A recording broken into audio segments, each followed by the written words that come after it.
મારું નામ ગાથી રાહેલ છે. હું શ્રી કેતે પોલિટેકનિકમાં ઇલેક્ટ્રિકલ ડિપાર્ટમેન્ટમાં અભ્યાસ કરું છું. હું આજે DOL સ્ટાર્ટર સમજાવીશ. DOL સ્ટાર્ટરનું ફૂલ ફોર્મ છે direct online starter. DOL starter એ 3 HP થી 4 HP સુધીની મોટરમાં વપરાય છે. સ્ટાર્ટરનો યુઝ કેમ કરવો પડે? કારણ કે સ્ટાર્ટિંગ કરંટને રિડ્યુસ કરવા માટે સ્ટાર્ટરનો યુઝ કરવો પડે. પરંતુ એકમાત્ર DOL સ્ટાર્ટર જ એવું છે કે જે કરંટને રિડ્યુસ કરતી નથી.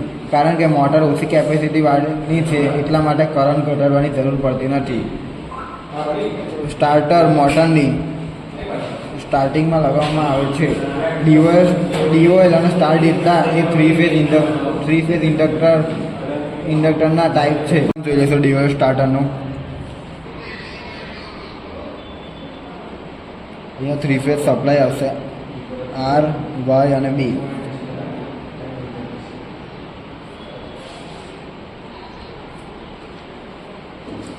અહીંયા કોન્ટેક્ટર આવશે, જેનું કામ કનેક્શન કરવાનું હોય છે. જેનું કનેક્શન આની અને આ ટર્મિનલની વચ્ચે કનેક્શન કરવાનું હોય છે. આ સીધા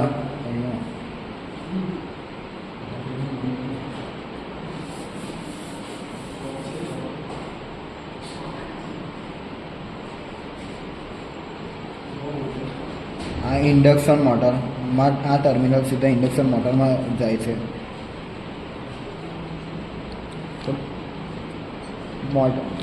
મોટરને સપ્લાય ક્યારે મળશે? જ્યારે આપણું કોન્ટેક્ટર હશે ત્યારે મોટરને સપ્લાય મળશે. અહીંયા આપણે એક કોઇલ જોઈન્ટ કરીશું. તે એનર્જાઇઝ થાય તો આને પોતાની બાજુ ખેંચે છે.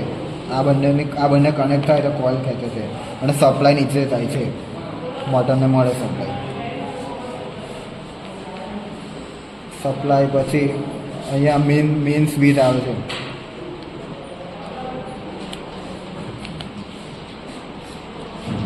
અહીંયાથી સપ્લાય થાય અને આગળ નોર્મલી ક્લોઝ એટલે NC રેડ કલરનું બટન આવે છે તે એનાથી આગળ એનો લગાવવામાં આવે છે. નોર્મલી ઓપન ગ્રીન કલરનું બટન આવે છે, પુશ કરીએ છીએ. પછી એનાથી અહીંયા હોલ્ડ ઓન રિલે લગાવવામાં આવે છે, જે હોલ્ડ થાય છે. ત્યાંથી આગળ જઈ અહીંયા આપણે થર્મલ ઓવરહેડ રિલે લગાવવામાં આવે છે અને આની પેરેલલમાં ફરી નોર્મલી ક્લોઝ સ્વિચ લગાવવામાં આવે છે.